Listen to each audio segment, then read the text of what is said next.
우리가 살아가는 세상은 너무나 많은 비판이 있죠.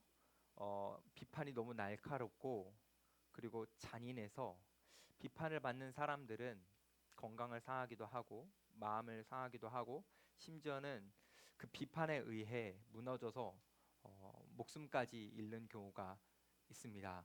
우리 시대만 이런 비판이 많은 것은 아닌 것 같고 예수님 시대에도 비판이 많이 있었던 것 같습니다. 그래서 예수님께서 비판에 대해서 주제를 잡으시고 말씀을 전해 주시는데 우리 1절 말씀 다시 한번 같이 한번 봅시다. 1절 비판을 받지 아니하려거든 비판하지 말라. 예수님께서 이렇게 말씀하십니다. 예수님께서는 비판하지 말라고 말씀하시는데 지금 이 말씀 속에서는 모든 비판을 다 금지하시는 것은 아닙니다. 왜냐하면 예수님도 비판하실 때가 있기 때문이고 우리가 성경 곳곳에 예수님께서 바리새인들을 비판하는 것을 종종 보게 됩니다. 그러니까 예수님은 모든 비판을 다 금지하시는 것은 아닌데 긍정적이지 않은 부정적인 비판을 하지 말라고 예수님께서 말씀하시는 겁니다.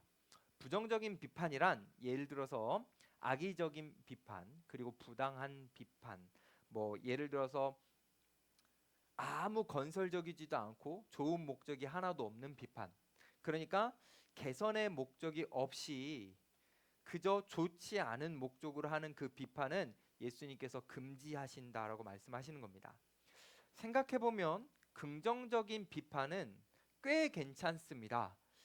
우리가 긍정적인 비판을 통해서 우리의 삶이 더 나아질 수 있고 긍정적인 비판이 공동체 안에 있을 때 공동체는 더 아름다워지고 더 건강해지기 때문입니다.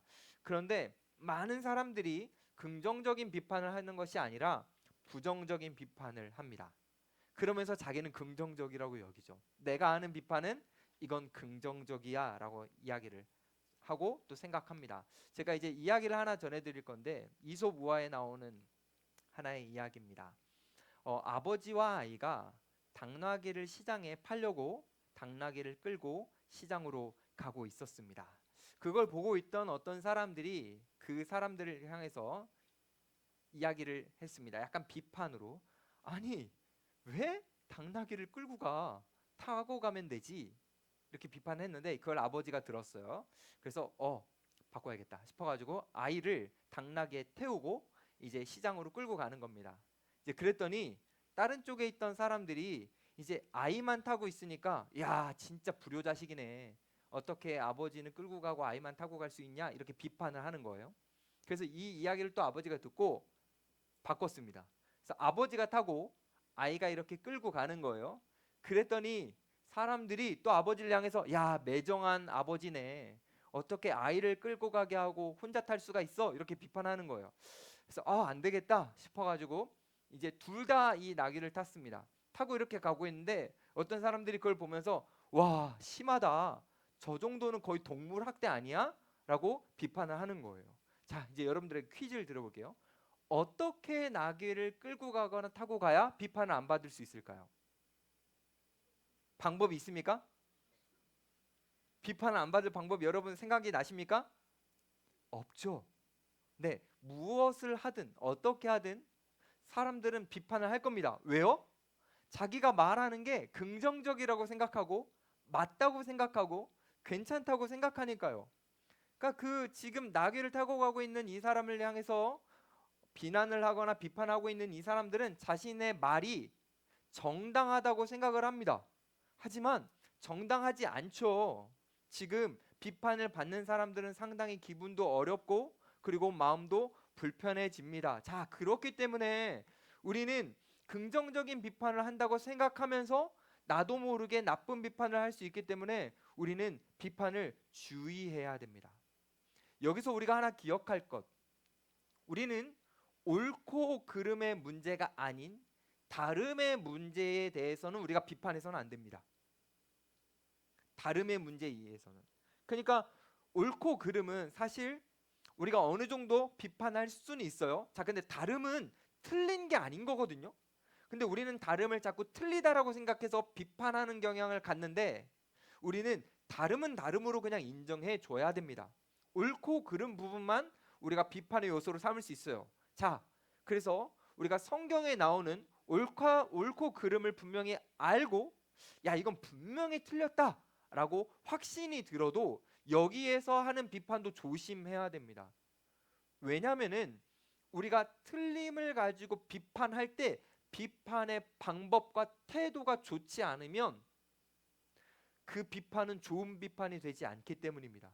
그래서 우리가 비판을 하려면 일단 조심스럽게 사랑의 마음을 가지고 조심스럽게 정말 얘기를 해야 됩니다. 비판을 할 때 우리가 선을 넘으면 안 되는 영역도 있습니다. 예를 들면 이런 거예요. 어떤 사람이 어떤 잘못된 행동을 할 때 조심스럽게 사랑의 마음을 가지고 저기 누구야? 이거는 조금 좋지 않은 것 같은데 이렇게 한번 해보면 어때? 요 정도는 말할 수 있어요. 상대방에게. 자, 근데 상대방이 좋지 않은 행동을 하는 것을 내가 멀리서 보면서 우와, 저건 진짜 아니지 라고 하면서 그 사람의 인격을 모독하는 발언을 해서는 안 됩니다. 그 사람의 나쁜 행동, 잘못된 행동을 보면서 그 사람의 가치를 판단해서도 안 됩니다. 이거는 우리가 할 수 있는 영역은 아니에요. 사람의 가치를 판단하는 것은 하나님만 하실 수 있는 영역입니다. 그러니 우리는 선을 딱 긋고 우리가 할 수 있는 부분만 해야지, 우리가 그 선을 넘어서서 인격을 모독한다든지 가치를 평가절하한다든지 우리는 그렇게 해서는 절대로 안 됩니다. 만약에 그렇게 비판을 한다면 긍정적인 목적을 아무리 가졌다 하더라도 자신이 하나님과 같은 그 자리에 올라서는 것이기 때문에 아주 위험하고 무서운 것이 되는 겁니다. 저는 우리 모든 청년들이 이 사회가 보여주고 있는 쉽게 인격 모독하고 쉽게 가치를 평가하는 그런 비판을 하지 않았으면 좋겠고, 여러분들이 조금 더 조심하여 마음을 더 좀 잘 정돈하여 비판을 쉽게 하지 않았으면 좋겠습니다. 예수님께서 이 비판에 대해서 말씀해 주시면서 나쁜 비판을 하면 안 되는 이유를 조금 적나라하게 알려주십니다. 그게 2절인데요. 한번 볼까요? 너희가 비판하는 그 비판으로 너희가 비판을 받을 것이요 너희가 헤아리는 그 헤아림으로 너희가 헤아림을 받을 것이니라. 여러분 중에 혹시 비판 받고 싶은 분 있습니까? 아무도 없죠. 우리는 누구도 비판을 받고 싶어 하지 않습니다. 비판을 받으면 마음 아파하고 고통스러워합니다. 근데 예수님은 우리에게 뭐라고 말씀하시냐면 우리가 비판하면 그 비판을 받게 된대요. 그래서 비판하지 말라고 하십니다. 그러면 여러분 퀴즈. 왜 우리가 비판하면 비판이 우리에게 다시 돌아올까요? 왜 그럴까요? 하나님이 이 땅을 창조하시고 다스려 가실 때에 하나님은 하나님의 방식대로 이 땅에 질서를 두셨는데 그 많은 질서 중에 하나가 뭐냐면 뿌린 대로 거둔다입니다. 그래서 우리가 비판을 심고 비판을 뿌리다 보면 그 비판이 우리에게로 돌아오는 거죠. 근데 우리가 뿌린 대로 거둔다, 얼마나 정확하게 돌아오는지를 알려주시기 위해서 예수님이 뭐라고 그러셨냐면 헤아리면 헤아림이 돌아온다, 이렇게 예수님 말씀하셨어요. 여기에서 헤아림이란 뭐냐면요, 옛날 시대에 이렇게 물건을 사고 팔 때 물건을 이렇게 잘 재는 도구였던 되라는 게 있습니다. 되. 여러분 되 아시는 분? 연차가 좀 있는 거예요. 되 알면. 되 보신 분? 봤다면 정말 연차가 더 많은 거예요. 되라는 거는 어느 정도 일정량의 물건을 거기다 담을 수 있는 그릇과 같은 건데, 내가 비판을 이 되만큼 줬다면 나도 비판을 이 되만큼 받게 된다라고 예수님이 말씀하시는 겁니다. 근데 여기에서 한 가지 생각해 볼 것은, 조금만 더 다르게 번역해 보면 내가 되만큼이라고 했을 때 이것을 정량 정도로만 생각하지 말고 조금만 바꿔서 내가 비판을 할 수 있지만 비판하지 않고 긍휼을 베풀면 우리는 사람들에게 긍휼을 받게 된다.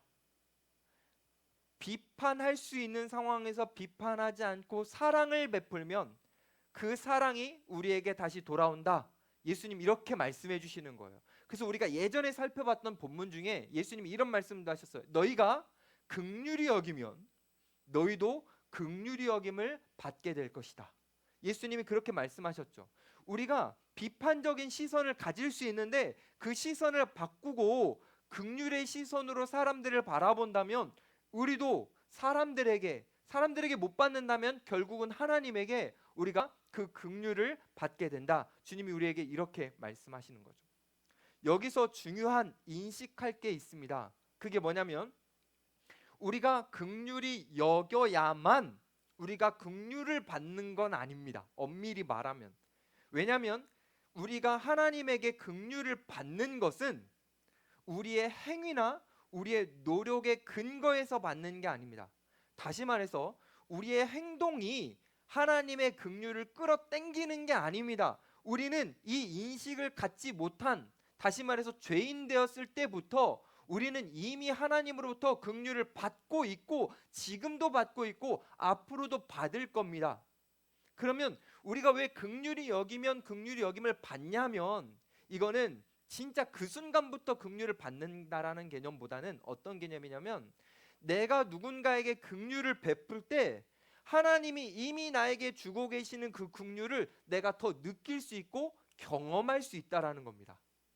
그래서 긍휼히 여기면 긍휼히 여김을 받는 거고 우리가 비판할 수 있는 그 상황 속에서 우리가 비판하지 않고 사랑하면 하나님이 우리를 비판하지 않으시고 사랑해 주시고 계심을 우리는 더 풍성히 누리면서 행복하게 된다라는 거죠. 그래서 예수님은 우리가 행복하기를 바라셔서 비판하지 말라라고 강하게 말씀을 하시는 겁니다. 여기서 한 가지만 더 생각해 봅시다. 우리는 비판하면 안 되는데 내가 누군가를 비판할 상황 말고 다른 상황도 우리에게 주어지거든요. 어떤 상황이냐면 나는 그냥 가만히 있는데 내 옆에 있는 이 사람이 내 옆에 있는 다른 사람을 비판하는 상황. 요 상황에서는 우리가 어떻게 해야 될까요? 내가 직접적으로 비판하는 상황은 아니에요. 근데 내 옆에 있는 사람이 내 옆에 있는 다른 사람을 비판할 때 우리는 어떻게 해야 될까요? 성경에 딱 나오지는 않지만 우리는 이 말씀을 근거로 어떤 태도를 취해야 될까요? 우리는 누군가 다른 사람을 향해서 비판할 때 우리는 쉽게 동조해서는 안 됩니다. 우리는 흔히 이런 생각을 해요. 아니 땐 굴뚝에 연기 나랴.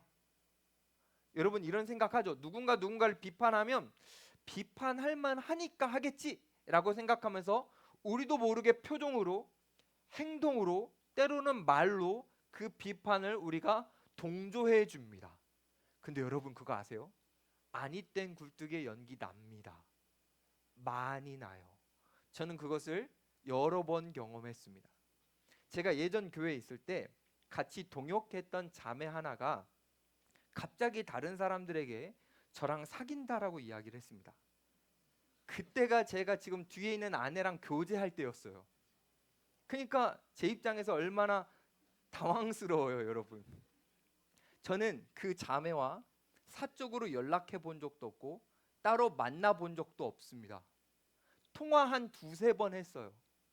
그 두세 번도 그 자매가 성경에 대해서 질문했기 때문에 그것을 답해 준 게 전부였습니다. 그냥 이게 다였어요. 근데 이 상황을 모르는 다른 사람들은 그 자매가 저랑 사귄다고 하니까 에이, 제가 여지를 줘서 그 자매가 그렇게 생각했겠지라고 하면서 뒤에서 수근수근거리면서 저를 비판하더라고요. 제가 그 비판을 그 자매가 했었으면 뭐 그랬을 텐데 주변에 있는 사람들이 그 비판에 동조하면서 같이 비판하는 것을 듣고 굉장히 마음이 힘들었어요. 어느 정도까지 힘들었냐면 제가 사역을 그만두려고 했어요. 너무너무 힘들어가지고. 아닌데 여러분 이 비판에 동조하는 게요 그냥 아무렇지 않은 일이 아니라 우리가 쉽게 동조한 일이 누군가는 삶을 멈추고 싶게 만드는 큰 일이 됩니다. 그래서 우리는 쉽게 그 비판을 동조해서는 안 돼요. 저는 여러분들이 확인 없이 비판에 참여하지 않았으면 좋겠어요. 여러분들이 한 사람의 인생을 망가뜨릴 수 있는 그 위험한 일에 여러분들이 발을 담그지 않았으면 좋겠어요. 제가 그 당시에 너무너무 감사하게도 저와 함께 사역했던 사역자들이 저를 보호해 줬어요. 사람들을 향해서 저래가 그럴 사람 아니라고 이야기해줬고, 제가 막 용기를 못 내고 있을 때 그 자매의 부모님과 삼자 대면을 시켜줘가지고 제가 이렇게 막 제 상황도 이야기하고 하면서 이렇게 상황이 잘 끝날 수 있도록 도와줬었어요. 제 옆에 있는 동역자들이. 제가 그 동역자들이 저를 지켜주고 보호해줬다라는 게 얼마나 많이 위로가 되고 큰 힘이 되었는지는 모릅니다. 사랑하는 우리 청년들, 여러분들도 이렇게 해주십시오. 여러분 옆에 누군가 누구를 비판할 때 그냥 쉽게 동조하지 말고 그 옆에 있는 지체를 여러분들이 잘 보호해 주십시오. 여러분들이 잘 지켜주셨으면 좋겠어요. 그런 의미로, 그것을 다짐하고 결단하는 의미로 우리 지금 옆에 있는 지체들에게 이렇게 한번 고백해 봅시다. 내가 당신을 향한 비판을 막아줄게요.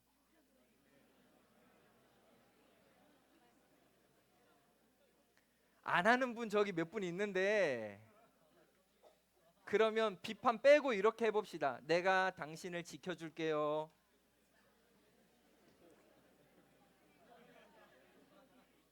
사랑하는 여러분, 우리 주변에는요 비판이 계속 떠돌고 있어요.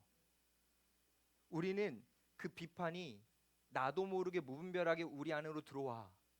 그것이 내 안에 정착하고 그것이 내 입술을 통해 쉽게 나가지 않도록 우리는 떠돌아다니는 그 비판을 잘 막을 수 있어야 합니다.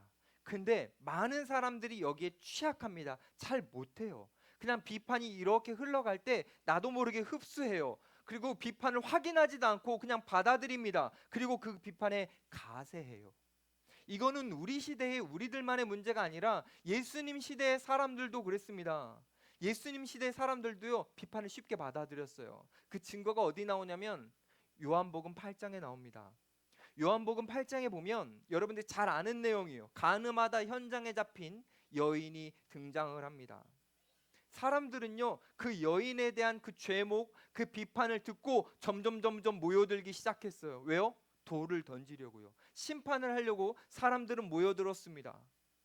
다른 사람이 이 여인에게 하는 비판을 듣고 그냥 받아들이면서 그 여인을 돌로 치려고 했습니다. 근데 문제는 뭐냐면 지금 돌을 들고 모여들고 있는 이 사람들은 이 여인에게 사정을 한 번도 물어보지 않았어요. 이 사건에 대한 정황이나 이 사건의 배경에 대해서 한 번도 확인해 보지 않았습니다. 그건 그냥 관심 없어요. 그저 이 여인을 돌로 쳐야 된다라는 확고한 생각만 있어서 돌을 들고 이 여자 가까이에 모이는 겁니다. 만약에 그렇게 모여들고 있었던 사람들이 이 여인에 대한 사정이 궁금했다면, 진짜 이 여인이 겪고 있던 그 사건의 배경이 궁금했다면 이 여인이 간음하다가 혼자 끌려왔다라는 것을 이상하게 여겼을 겁니다. 여러분, 어떻게 간음하다가 현장에서 여인만 잡힙니까? 그 당시에 간음은 남자 여자 둘이 하는데 남자는 어디에 있는 겁니까? 관심이 없어요. 그저 이 여인을 향한 비판에 동조하고 흡수하면서 그 여인은 벌을 받아야 마땅하다고 하면서 그냥 돌만 들고 있는 겁니다. 이를 통해서 알 수 있는 게 있어요. 나쁜 비판의 특징은 그 비판받는 대상에 대해 궁금해하지 않는 겁니다. 나쁜 비판의 특징은 그 사람이 그 행동을 한 이유에 대해 관심이 없는 거예요. 이게 나쁜 비판의 특징입니다. 그래서 우리는 어떻게 해야 됩니까? 나쁜 비판을 하지 않기 위해 어떤 비판이 오고 갈 때 우리는 그 사정을 집중해야 됩니다. 그 사람이 어떤 동기를 가지고 어떤 마음을 갖고 있는지 확인해 보려고 노력해야 됩니다.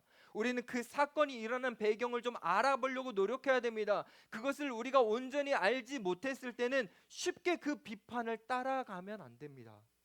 우리는 난 잘 몰라. 난 이 사건에 대해서, 그 사람에 대해서 내가 잘 몰라 라고 여기며 그 비판에서 한 걸음 물러나야 됩니다. 그렇지 않으면 우리는 그 비판에 동조하게 될 거고, 우리는 왜 돌을 던져야 되는지 명확하게 모른 채 우리는 그저 한 사람을 향해 돌을 던지게 될 겁니다. 그리고 그 사람은 맞아 죽겠죠.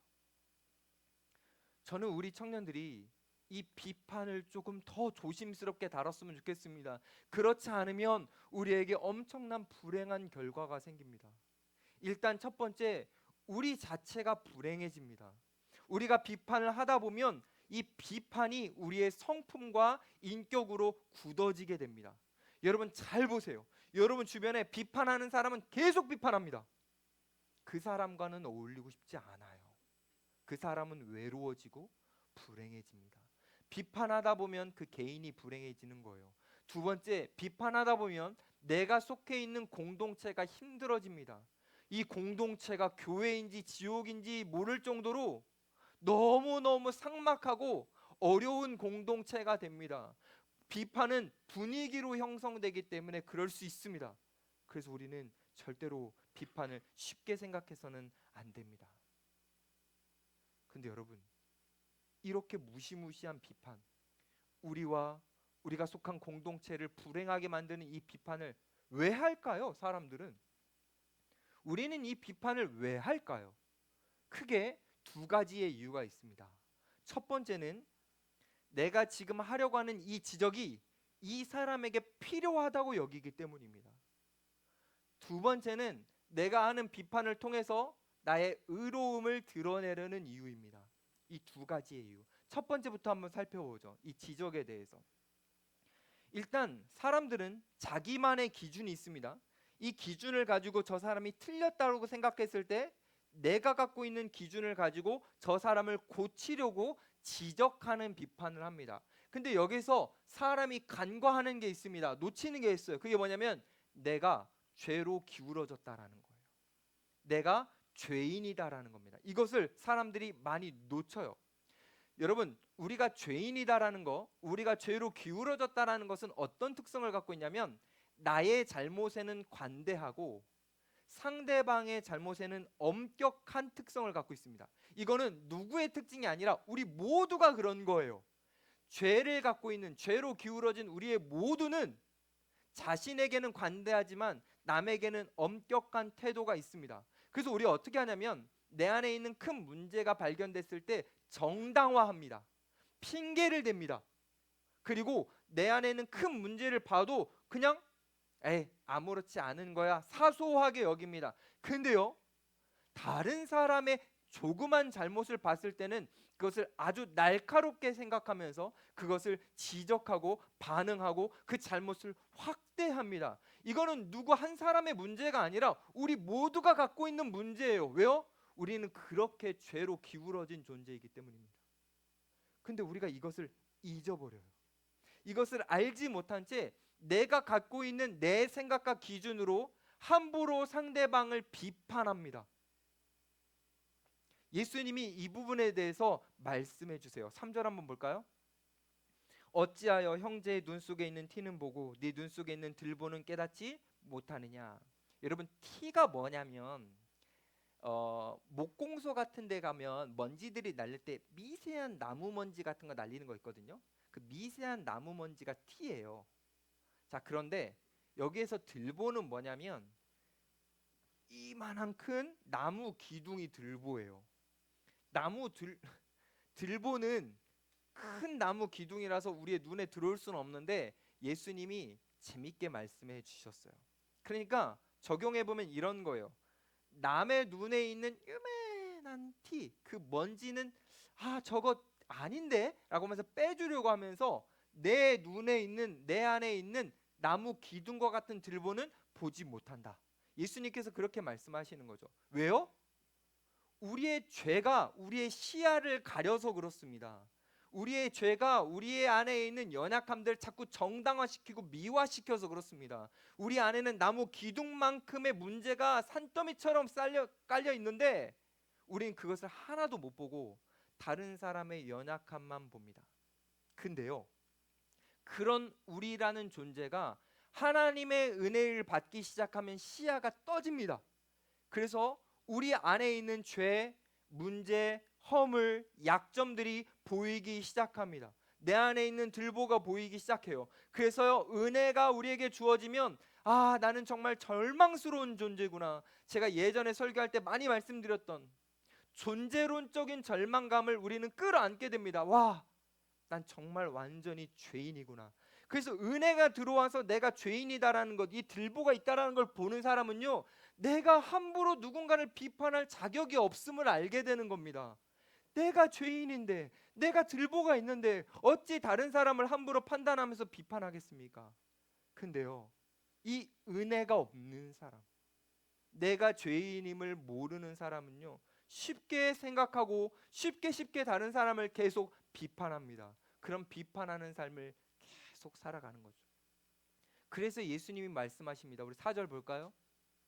보라, 네 눈 속에 있는 들보가 있는데 어찌하여 형제에게 말하기를 나로 네 눈 속에 있는 티를 빼게 하라 하겠느냐.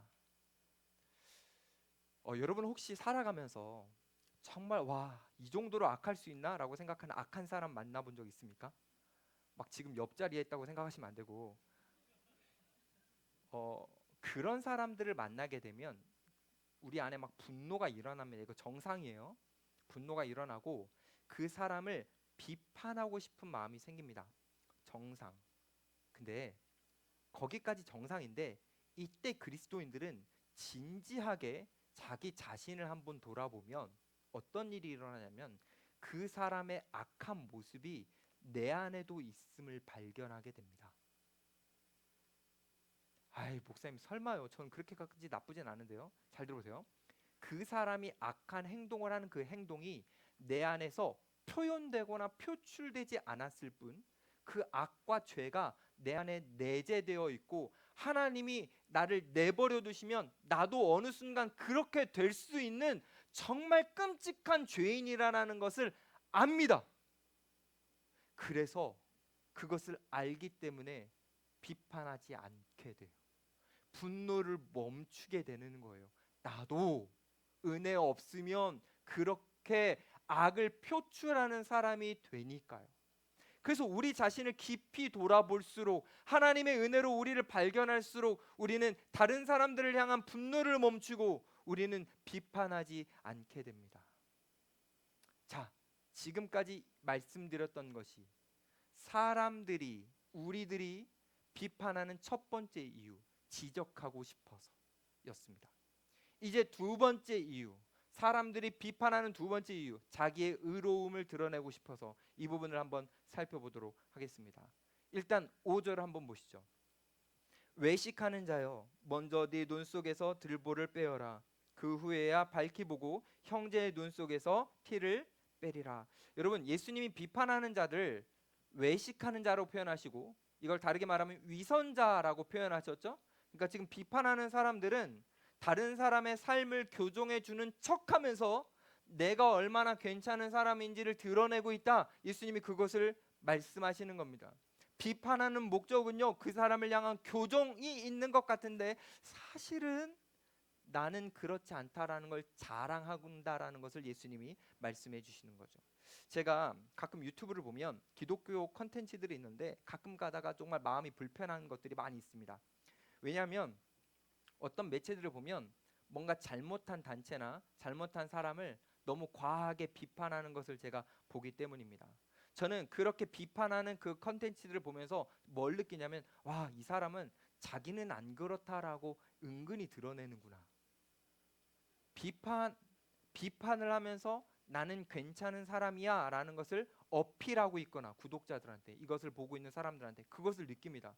그래서 제가요, 그 영상들을 볼 때요, 좀 마음이 많이 불편하면서 안타까운 마음이 생깁니다. 왜냐하면 예수님이 아까 말씀하셨잖아요. 너희가 하는 비판으로 너희가 비판을 받을 거라고요.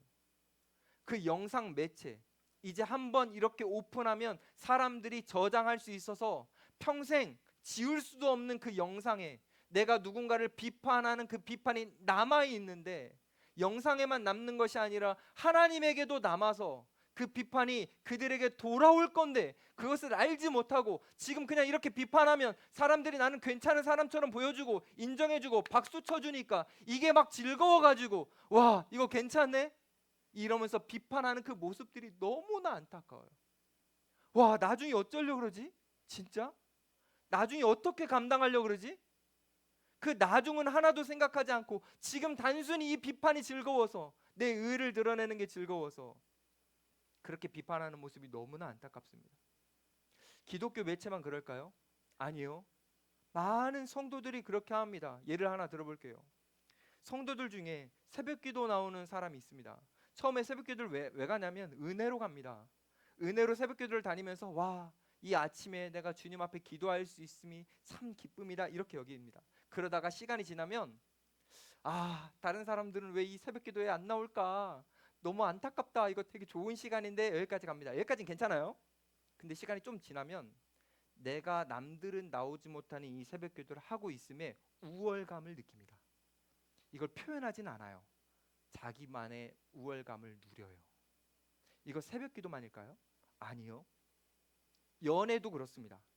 청년들 중에 연애를 거룩하게 하고 신중하게 하고 진지하게 하는, 잘하는 청년들이 있어요. 근데 이 청년들이 그렇게 하지 못하는 청년들을 보면서 처음엔 좀 안타까워합니다. 오케이, 여기까지는 괜찮아요. 근데 어느 순간 나는 괜찮게 하고 있다라는 것에 우월감을 가져버립니다. 그래서 비판하면서 자기는 그러지 않다라는 걸 은연중에 표시하는 거죠. 예수님이 그것을 지적하십니다. 자랑하기 위해서, 드러나기 위해서 비판하는 거, 이건 너무너무 무서운 거다. 근데 여러분, 이게 우리의 실상입니다. 우리의 죄된 모습이에요. 그래서 잘 생각해 보면 비판하는 이유는 두 가지인데, 첫 번째로 지적이 필요한 것 같아서, 두 번째로 그 비판을 통해서 내 의를 드러내기 위해서, 이 두 가지. 근데요, 여기에서 우리가 자유하기가 어렵습니다. 우리는 다 여기 희한하게 걸려있고 연결되어 있어요. 그래서 우리는 이 나쁜 비판에서 벗어날 수 없는 것 같고, 우리는 이 비판에서 뭔가 자유할 수 없는 것 같은데 그렇지 않습니다. 우린 자유할 수 있습니다. 우리는 나쁜 비판을 하지 않을 수 있는 이유가 우리에게는 있습니다. 그게 뭐냐면 예수님께서 우리에게 나쁜 비판을 하지 않도록 은혜를 베풀어 주셨기 때문입니다. 이게 우리의 이유예요. 조금 더 설명해 볼게요. 우리 인간은 원래 비판받아 마땅한 존재입니다. 왜냐하면 창조주 하나님을 무시하고 배신하고 그분을 업신여기면서 죄만 지으면서 살았기 때문에 우리는 비판을 받아야 마땅한, 정죄를 받아야 마땅한 존재였습니다. 그러니까 하나님이 우리에게 어떻게 하셔야 되냐면, 하나님이 율법을 가지고 우리에게 오셔서 그 율법을 가지고 우리를 판단하시면서 하나하나 재단하시면서 우리를 비판하셔야 이게 정상입니다. 근데 하나님이 그렇게 하지 않으셨습니다.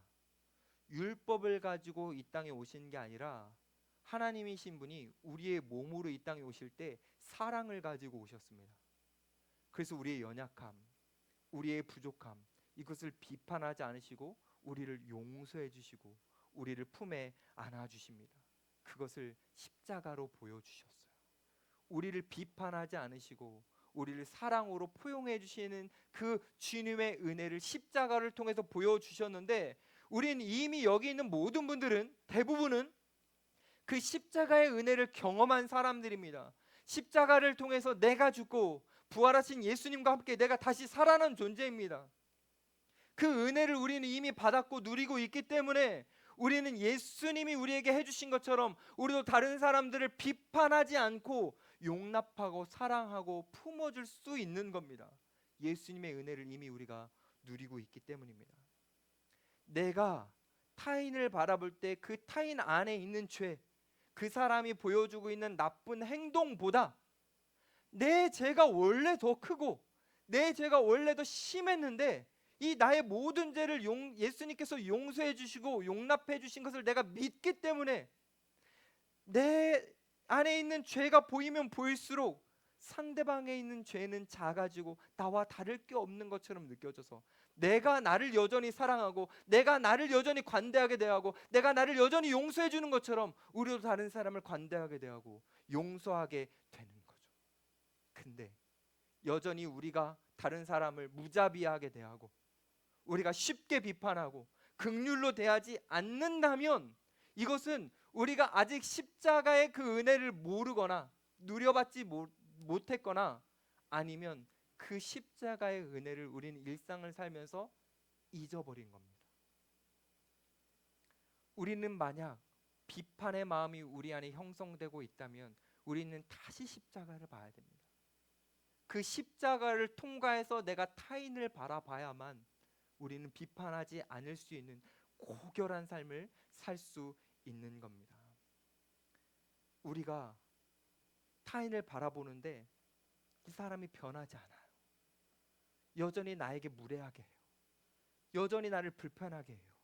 그래도 이 사람을 향해 예수님이 나에게 신실하게 계속해서 용서해 주시고 끊임없이 나에게 사랑을 베풀어 주셨던 것처럼 우리도 여전히 변할 가능성이 없어 보이는 그 사람을 향해 신실하게 대해줄 수 있는 겁니다. 그게 바로 우리가 예수님으로부터 먼저 은혜를 받았기 때문이에요. 예수님은 우리에게 이렇게 말씀하셨습니다. 내 눈에 있는 들보를 빼라, 이렇게 말씀하셨어요. 여러분, 솔직히 제가 목사이지만 들보 못 뺍니다. 저는 여러분들에게 들보를 빼는 방법을 알려드리고 싶어서 많이 고민해 봤는데, 설교 막 이렇게 노트 적으면서 들보 빼는 방법이 이건가? 막 적어도 봤는데 아닌 것 같아요. 저는 이런 결론을 냈어요. 우리는 들보를 못 뺀다. 예수님이 들보를 빼라고 했는데 우린 들보를 못 빼요. 그럼 어떡하죠? 들보를 빼지 못해도 괜찮습니다. 들보를 활용하면 됩니다. 우리 눈 안에 있는 들보를 어떻게 활용하면 되냐면, 여러분, 들보가 아까 제가 뭐라 그랬죠? 네? 나무 기둥이라 그랬죠? 좋아요. 그럼 여러분, 성경 속에 나무 기둥 하면 떠오르는 거 이미지 있습니까? 뭐죠? 십자가죠. 좋아요. 이제 우리 안에 있는 들보는 못 빼더라도 이것을 통해서 십자가를 연상해 봅시다. 무슨 말이냐면, 우리 안에 여전히 죄가 보이고 연약함이 보이고 실수가 보이고 잘못이 보일 때에 이것을 제거하기 위해 몸부림치다가 털썩 주저앉고 포기, 이렇게 하지 말고 오히려 이것을 통해서 십자가를 바라보자고요. 그래, 난 이렇게 죄인이야. 그래, 난 이렇게 더러워. 난 이렇게 끔찍한 잘못을 많이 해. 그런데 이런 나를 주님이 용서해 주셨구나. 이런 나를 주님이 품어 주셨구나. 우리의 들보를 통해서 예수 그리스도의 십자가를 보면 됩니다. 그러면 주님이 우리를 가득하게 이렇게 품어주시고 우리를 용납해 주시고 이끌어 주시고 사랑으로 대해 주시는 것이 더 깊이 느껴지게 돼요. 들보는 여전히 있지만 우리는 다른 사람의 티를 비판하지 않게 되겠죠. 사랑하는 여러분, 저와 여러분 모두 다 들보를 못 뺄 수 있습니다. 어쩌면 우리는 죽을 때까지 계속 죄인임이 자각될 겁니다. 느껴질 겁니다. 그때 우리 더 십자가를 바라봅시다. 예수님이 이것을 강조하시기 위해서 한 말씀 더 하셨어요. 우리 6절 한번 같이 볼까요? 거룩한 것을 개에게 주지 말며 너희 진주를 돼지 앞에 던지지 말라. 그들이 그것을 발로 밟고 돌이켜 너희를 찢어 상하게 할까 염려하라. 이 말씀이 조금 충격적인 말씀인데 일단 표면적으로만 한번 해석해 보면 이런 의미인 것 같습니다. 진주같이 더러운 것을 개, 돼지에게 주지 말라. 약간 이런 의미죠? 그렇죠? 같이 읽은 거 맞죠? 네. 자, 근데 요거를 이제 비판이라는 주제와 연결시키면 비판을 받아들일 수 없는, 수용할 수 없는 사람에게 굳이 비판하지 말아라, 이렇게 해석할 수 있겠죠? 한글 저만 읽고 있나요? 이해되죠? 그러니까 지금 개, 돼지에게 거룩한 거 줄 필요가 없다, 이렇게 말씀하셨으니까 비판을 받아들일 수 없는 사람에게 내가 비판하겠어, 이렇게 할 필요가 없다, 지금 예수님이 그렇게 말씀하시는 겁니다. 자, 근데 이렇게 표면적으로만 이 말씀을 이해하면 안 돼요. 우리는 이 말씀을 깊이 있게 한번 들어가 봐야 됩니다. 이 말씀은 어떤 의미냐면 이런 겁니다. 우리가 진주를 진주로 못 보는 개, 돼지라는 거예요. 우리가요. 여러분,